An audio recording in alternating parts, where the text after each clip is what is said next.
Wapendwa wangu, nisikilizeni kwa kitambo kidogo. Maneno haya yanaweza kuwa ndio yale ambayo moyo wako unatamani sasa hivi. Kumbuka jambo moja, hakuna maumivu yatakayodumu milele.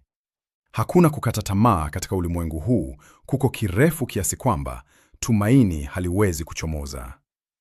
Migogoro hii haikuja ili kukuvunja, bali ili kukufunulia nguvu niliyoweka ndani yako. Sitaruhusu jaribu lolote katika maisha yako ambalo huwezi kustahimili. Hata kama unaona tu mapambano haya, mimi naona picha kamili. Kuna kusudi nyuma ya kila jaribu.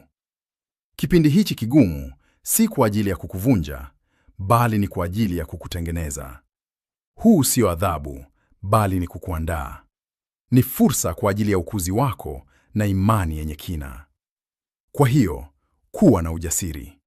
Usiruhusu hofu wala kukata tamaa kupata nafasi katika moyo wako. Kila unapoenda, mimi Mungu wako niko pamoja nawe. Unapotembea katika njia za kimya na nzito, usidhani kwamba uko peke yako.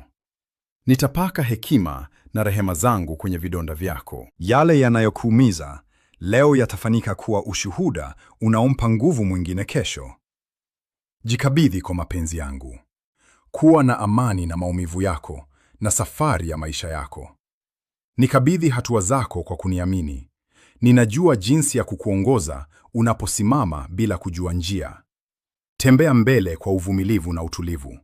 Maumivu unayopitia sasa hayawezi hata kulinganishwa na utukufu unaokaribia kufunuliwa kwako. Pendo langu litakuhimili na kukupa nguvu. Niamini, endelea na safari. Hadithi yako haishii hapa, bado inaendelea kuandikwa.